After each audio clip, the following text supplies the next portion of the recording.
Good Sunday morning, everybody. Yeah, just wanted to get on and kind of give post-week 4 reactions here. No sound bites, no nothing, just my thoughts on it. 20, 30 minutes max here. Wanted to make some content anyway for the clips because I got no content really for the clips that the podcast gives us to expend past kind of Saturday. So just wanted to kind of get on and give everyone my week 4 thoughts. We'll start in Miami where College Game Day was. Florida's got a big offensive problem. Miami's defense is really good. Miami is really good, but that Florida defense also is just really good. DJ Lagway had 61 yards passing. He averaged 2.7 yards a completion. His QBR is 24. They only ran the ball for 80 yards, so they had a little over 140 yards on offense. Meanwhile, Miami ran for 189 yards on the ground. Carson Beck was efficient-ish, 17-30 for a $160. He did throw an interception. But Florida's road just immediately gets tougher. They go to Texas next, or they host Texas, then they go to A&M, then they get Mississippi State and Georgia, and then they go to Kentucky, Ole Miss, Tennessee, and Florida State. If somehow, some way, Mississippi State gets ranked, all of their remaining opponents, except for Kentucky, will be ranked, or vice versa. If Kentucky somehow gets ranked, so out of their remaining opponents, all but 2 are unranked. So it's just a brutal schedule. I kind of half expected Billy Napier to be fired today when I got up. I live on the East Coast, but there's no way he survives this season. Absolutely not. But Mario Cristobal has really rebuilt that Miami team from the line of scrimmage out. Their 2 edge rushers, Ruben Bain, and then their other player escapes me. I have it right here. Let's see if I can't pull it up here. Akeem Mesidor. They are terrors off the edge. Terrors. They single-handedly can close games. Miami, at all times, can rush 4 and get home with 2 guys. They could probably rush 2 and get home with those 2 guys. They are outstanding. Their offensive line is outstanding. They work in cohesion. That defense is nasty, but plays within the system. They're not nasty and chaotic. They're nasty and controlled, which is the best type of defense to have. So Miami, they are just looking up and up and up. And Florida, I don't think Napier survives many more weeks. Robert on the podcast said that, in 4 weeks he's getting fired, and right now it's trending that way. Illinois and Indiana. Listen, I kind of went on a little rant against Indiana, against Kurt Cinetti. He's basically playing with this attitude of they should be considered one of the best teams in college football, and they have the most losses all time in college football, and it just rubbed me the wrong way for whatever reason. Well, I was dead wrong about Indiana. Indiana pulled Illinois' pants down live on national television. That's what happened. 63-10, and it really wasn't even that close. Illinois hit one big play. I did have one concern about Illinois, and that was their running game, and that was just evident. They ran the ball for 2 yards. Their running backs combined did have 29 total rushing yards between them, but Luke Altmaier was sacked 9 times for negative 27 yards, so that brings the rushing total down. Luke Altmaier only threw the ball 146. Robert and I were left scratching our head at why was Indiana a 6.5, 7.5? I think they closed at a 7.5 point favorite yesterday. I couldn't figure it out. I thought that Illinois' defense could force some turnovers and really make things uncomfortable and kind of make things close for Indiana. They did the exact opposite. Fernando, if my words will work this morning, Mendoza, 21-23, 267 and 5 touchdowns. A QBR of 93.6. They ran the ball for 312 yards. This game was not close. They had 7 sacks on the day. They had 10 tackles for losses. They did have an interception. They did have a punt return for a touchdown as well. This was just a thorough beatdown, and I think my prism of which I look at Indiana is definitely changing. I don't know if they're one of the best teams in the Big Ten, but they are definitely one of the best teams to compete for the Big Ten. I would throw them in there with Michigan. I still want to see them against an Oregon, against an Ohio State, against a Michigan. Now, they do get Oregon and they do get Iowa. And Iowa's very sound defensively. And Oregon might be the best team in the Big Ten. We're going to find out this coming week when they play Penn State. And then they are at Penn State kind of late in the season. But other than that, there's no one on their schedule. Michigan State, I don't think, can keep up with them. UCLA's a hot dumpster fire. Maryland can score points, but true freshmen. So I would take Indiana's defense at this point. Wisconsin's a dumpster fire, and Purdue can put up points, but it's Purdue. So if you get my drift, their schedule's not that difficult. They avoid Michigan. They avoid Ohio State. But they do get Oregon, Penn State, and Iowa. I am very curious this week, 3:30 Peacock. That's a shame that game's on Peacock. That means I'm not watching that game because I want to be able to flip back and forth, and I can only do that on YouTube TV. I'm not opening another streaming app, maybe on my phone. But that game, I think, is going to be great. It's also at Iowa. But last time a game was at Iowa that we thought was going to be good, it was not. So Indiana has my respect for now. I still want to see them against Oregon and Penn State because last year they looked this way. And then they went up against Ohio State and just got dominated at the line of scrimmage. And then they went up against Notre Dame in the college football playoff and got dominated on the line of scrimmage.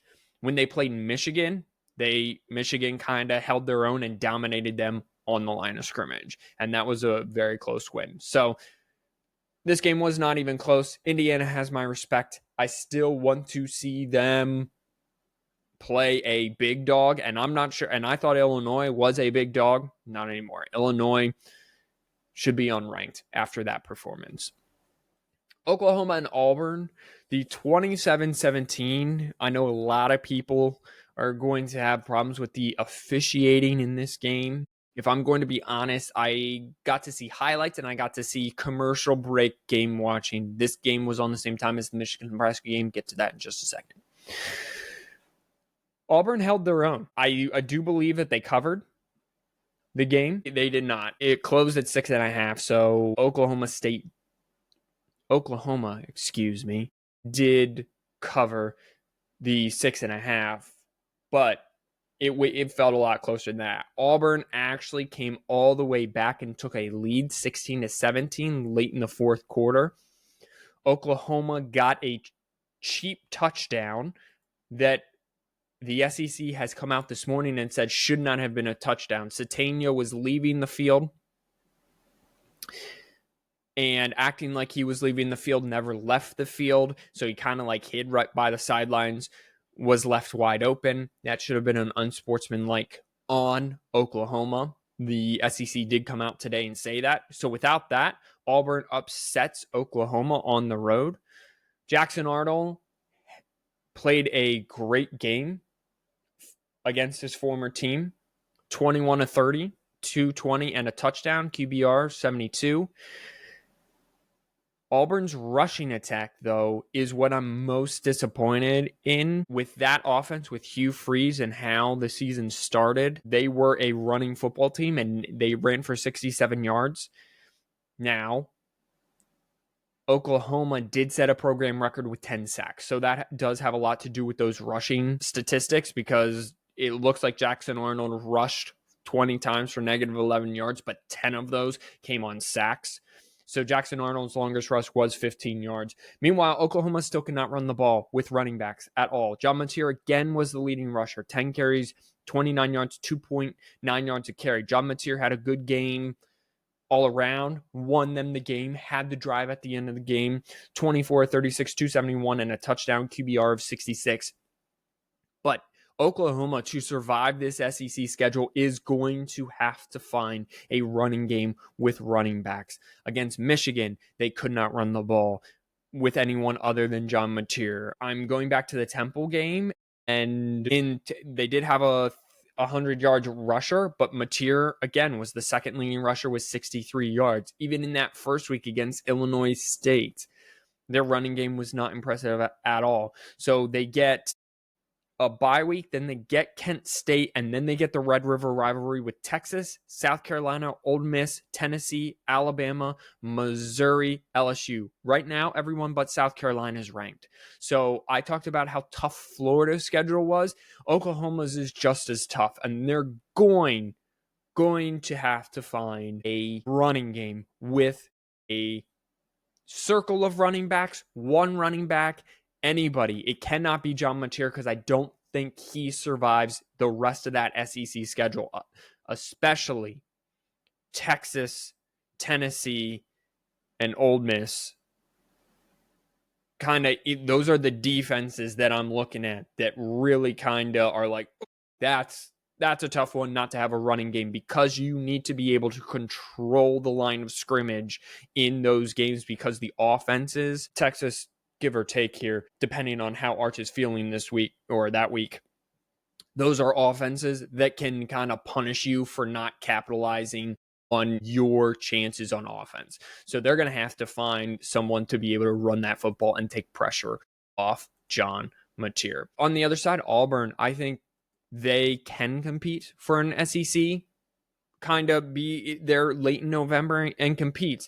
They this week get Texas A&M at home, then they go on the road to Georgia, Missouri, and then they get Arkansas, who just lost to Memphis, Kentucky, Vanderbilt, who's not a snoozer, but I still think that Auburn's lines of scrimmage are better than Vanderbilt's. Nothing against Vanderbilt, but I do think that Vanderbilt is maybe a year or two away line of scrimmage wise. And then they get Alabama to close the season. Mercer is in between Vanderbilt and Alabama. So their season's ahead of them, but they got some tough games. If they can somehow survive the gauntlet of Texas A&M, Georgia, Missouri, they might be able to go on a run and be there at the very end with Vanderbilt and Alabama. But they're going to have to somehow find a way out of the next 3 games to at least win 2 of them. I think 2 losses, you're still in this thing late into November. With 3 losses, absolutely not. And then they have to run the table after Missouri. So it's going to be a very interesting test. But I think Hugh Freeze, I expected him to be fired, and I expected this thing to get off the rails very quickly. And I guess there's still a chance for that over the next 4 weeks. But early indications after 4 weeks, this team is fighting, and this team is well prepared defensively and offensively. Just get that running game going a little bit more. Texas Tech and Utah. Not many people go into Utah and dominate them the way Texas Tech did. It was 34-10.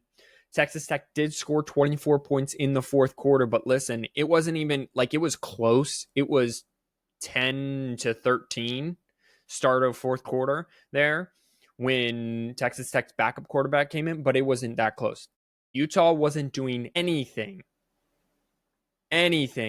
offensively there in Salt Lake in front of their home crowd. So Baron Morton goes out, the Texas Tech starting quarterback, and then Will Hammond came in and just balls out. 13-16, 169, 2 touchdowns. He has a QBR of 96. He was excellent. The running game was efficient and effective. Cameron Dickey, 13 carries, 67 yards. Texas Tech as a team ran for 173 yards and 2 touchdowns. So it was very efficient and effective. But Devin Dampier, 162-yard passing and 2 interceptions. They held Utah's rushing game, which, to quote their head coach, this is the best offensive line he's ever had at Utah. They ran for only 101 yards. So say what you want about Texas Tech and going out and spending money on the roster. Everyone's now spending money on the roster. You have to spend money to make money, as the old adage goes. Texas Tech did just that, and it is working. They are definitely the front runners in the Big 12. I picked them to win the Big 12 before the season, and I like that. Absolutely. At no point did I think that Utah was threatened in this game. Once you got into the game, yes, as the game started, I thought, oh, this could be a great game. But this, especially defensively, like Texas Tech has always had an offense and always has been able to be productive on offense. But they've going back, to Cliff Kingsbury, and even before that, they've never really had a defense. To be able to keep up with their offense. So it's very impressive that they went out and they really kind of focused on the lines of scrimmage. Even going back to Mike Leach, it was all kind of offense. That's what I was looking up. Tommy Tuberville, again, no defense. So it's very refreshing that a program that was a sleeping giant because of where they're located and all the money they have wound up with a great defense, at least on paper. Now, we'll have to see what Utah becomes. We'll have to see what Texas Tech becomes. But their schedule is not tough. There are no ranked opponents on the remaining of their schedule. So here's the downside of that. They cannot trip up and fall at any moment. They're at Houston. Then they go then they're at home against Kansas. Then they go to Arizona State. It's kind of like an at home away, home away. Oklahoma State's a dumpster fire. Kansas State is not as good as we seem to think. BYU, okay, they didn't allow a touchdown yet. UCF's kind of rebuilding. However, shout out to Scott Frost. In his last 16 games at UCF, he is 16-0. So good on UCF there. And then at West Virginia, who's still rebuilding. There's no one on this schedule outside of Texas Tech stepping on a rake and hitting themselves in the face with that. Stepping in a sinkhole, stepping in an open grave, an unmarked grave that threatens them. They should go into the Big 12 championship game undefeated. And if they don't, I would say it's disappointment. Arizona State will give them a good game. Kansas will give them a good game. But this defense and the efficiency on offense, there should be no question that Texas Tech will be in the Big 12 championship game. Let's flip it over to Utah here. Utah's almost the exact same way. The Big 12 is not very threatening. You just have to get your offensive line together and get it kind of back cohesively. The defense played well for 3.5 quarters, and then the floodgates kind of opened. But the offense really was the thing holding them back. They're at West Virginia this coming week. Then they're home to Arizona State, BYU, Colorado. You should push them around. Cincinnati, you should push them around. Baylor, they have a good quarterback, an NFL-style quarterback. Kansas State and Kansas. So their schedule definitely is a lot tougher than Texas Tech's. But very winnable, very doable, and they could walk in. And I do think 2 conference losses still, with how the Big 12 kind of cannibalizes itself, I still think that Utah could end up in the Big 12 championship game for a potential rematch. So it will be very interesting to kind of see how that goes. Nebraska and Michigan. So this is near and dear to my heart. I watched this. It might be a different year, but some things never change. Michigan ran for 286 yards as a team. Justice Haynes had 149. He is the fourth. This is his 4th straight 100-yard, 1 touchdown game. This is his 3rd straight game in all 4 games, he's had a touchdown over 50 yards. This is his 2nd straight game, or 2 out of 3 games with a touchdown of 75 yards plus. Jordan Marshall, he hit a big one for 80 yards. Bryce Underwood was efficient and effective with his legs. 290, 3 touchdowns. Bryce Underwood, it was the threat of passing that really is the difference. So he was only 12 of 22 for 105, no touchdowns, but his QBR was 72. He was really good. Now listen, he's a freshman. There were some times in that 4th quarter where he delivered a fastball that it just take a little off of it. It was kind of like a play action rollout to Samaj. It just needed a soft little dump off. He fired it in there. And then on a big 3rd and 3, it was a sprint out, and it was just slightly ahead of the receiver. The receiver was open. Listen, Chip Lindsey since that Oklahoma game, has called 2 perfect games offensively. 2 perfect games offensively. No notes. He's using Bryce Underwood well, but the identity of this team is still the running game, and it shows. This offensive line improving, but again, there were some, they could have put the game away late instead of getting a field goal to go up 10 late in the game. They could have gotten a touchdown, and there were 2 times where the offensive tackle's in space, and there's a guy right there to block, and they just don't block him. This offensive line is good if they can do a power run, just block downhill for these running backs, for the quarterback. But when you get them in space, that's definitely something they need to work on. The receiver, I don't mind the receivers. Everyone's like, you got to go out and get a receiver. Listen, the receivers were open. The receivers dropped a lot of balls today. They dropped a lot of footballs today. Samaj Morgan had a drop. Donovan McCulley had a drop. Channing Goodwin had a drop. And these are drops that, like, Underwood needed to fire in there, and the speed of the ball should not have affected anything. It should not have, had nothing to do with why the ball was dropped. So the receiving core is open. They just need to get better hands at this point in time. Michigan, I did think Nebraska did have a Hail Mary to end the first half, which tied the game at 17. Outside of that, they really kind of struggled to stay in the game. They ran the ball for 43 yards. Dylan Raiola was sacked 7 times for negative 49 yards.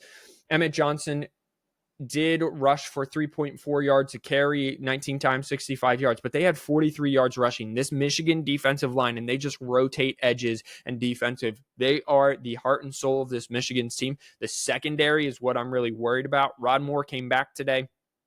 He kind of helped out, but Michigan also played very undisciplined. They had just scored. It was up 10. They got Nebraska 3 and out, taunting.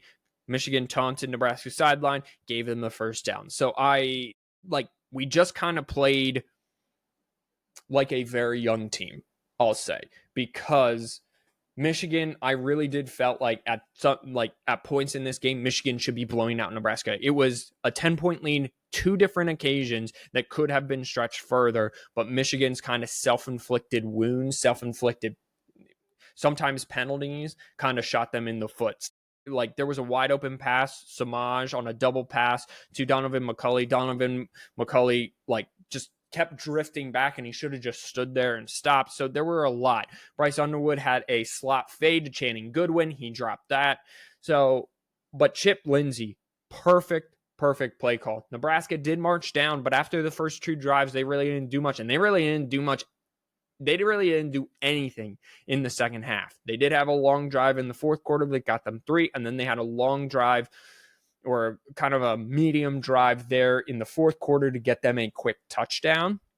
Again, aided by Michigan's mistakes. But Michigan, Nebraska, they're going to be just fine. Dylan Raiola is a great quarterback. He did have 3 touchdowns and an interception, but his QPR was 65. He was excellent. The remaining of the schedules for Michigan, let's just look at that real quick. They get a bye week, and then they get Wisconsin, who's a dumpster fire. Then they have to go to USC. That is now a tough game. Back-to-back tough games at USC, and Washington has a nasty offense. Washington goes to Ohio, or hosts Ohio State this weekend. Michigan State gives up a lot of yards on the ground. Purdue is Purdue. Northwestern's always Northwestern. Maryland can score. So their defense is going to have to get right, especially the secondary, or this front 7 is just going to have to dominate week in, week out.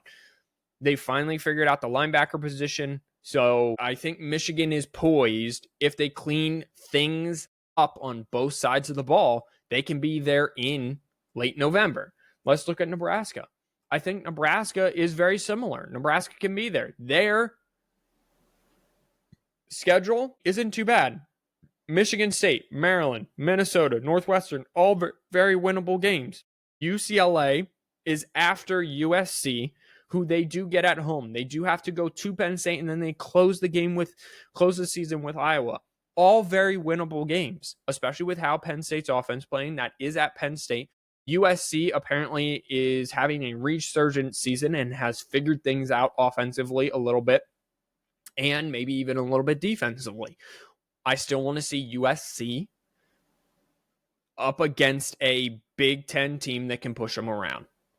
Historically, I want to see USC against the Ohio State, Michigan, etc. So that's going to be a very interesting schedule. But both teams, they could be in play for the Big Ten championship game late into November. Speaking of USC, they did kind of push around Michigan State 45-31. Now, USC, again, Michigan State, over the last 5 years, not really a team that will push you around offensively, but they did have 108 yards rushing. Here's the thing. USC pushed Michigan State around on the ground, 283 rushing.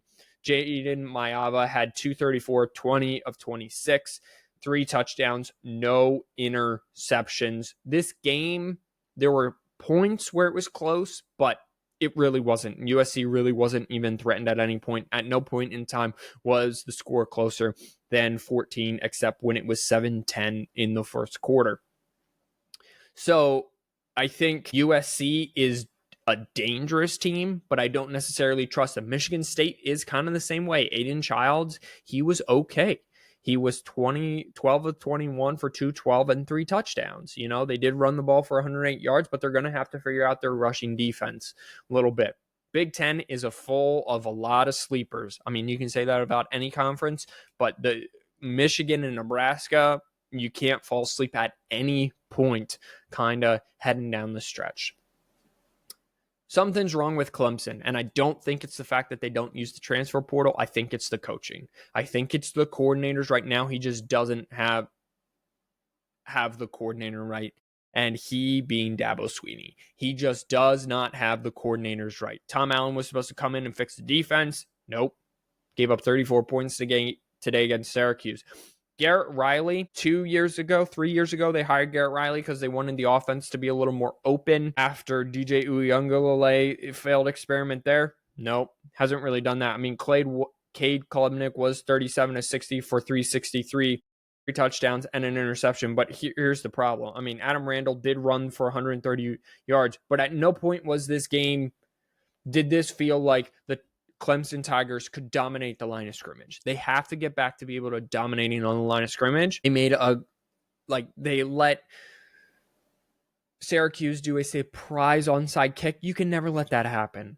So I just think that at this point, it's coaching. I do not think that Dabo Swinney is the problem. And I even texted my brother yesterday because he's like, Dabo's getting fired. I said, I will shave my head live on the podcast if Clemson fires Dabo Swinney. That would be such a mismanagement and misrepresentation of what's going on. Does Dabo need to fix things on the coaching staff? Yes. Do I think he needs to jump into the transfer portal and get a whole bunch of high-profile transfers? No, because everyone looked across both lines of scrimmage, the talent, the quarterback, and said, Clemson is one of the best teams in the country preseason. But something is just not clicking within that program, as Pat McAfee says, right now. SMU and TCU. Listen, TCU, they're starting to get hot. They are 3-0. SMU, a little disappointed there. They're 2-2, but this was a not conference game. One's in the Big 12, one's in the ACC, 35-24. SMU fought hard. At no point was this a blowout. It was a lot closer than the score indicated. TCU, it's a Big 12 schedule. Colorado, they should beat them. Kansas State should beat them. Baylor, that could be a shootout type game. West Virginia should beat them. Iowa State, okay, now we're talking. BYU plays tough historically. Houston, nope. Cincinnati, nope. TCU could be right there at the end of the Big 12. SMU, they're 1-1 in conference, 2-2 overall. Listen, their schedule also in the ACC, not daunting. Syracuse, tough game. Stanford should beat them. Clemson, what is Clemson right now? Wake Forest beat them. Miami, okay. That's the first game when I look on their schedule and like that they can't beat them.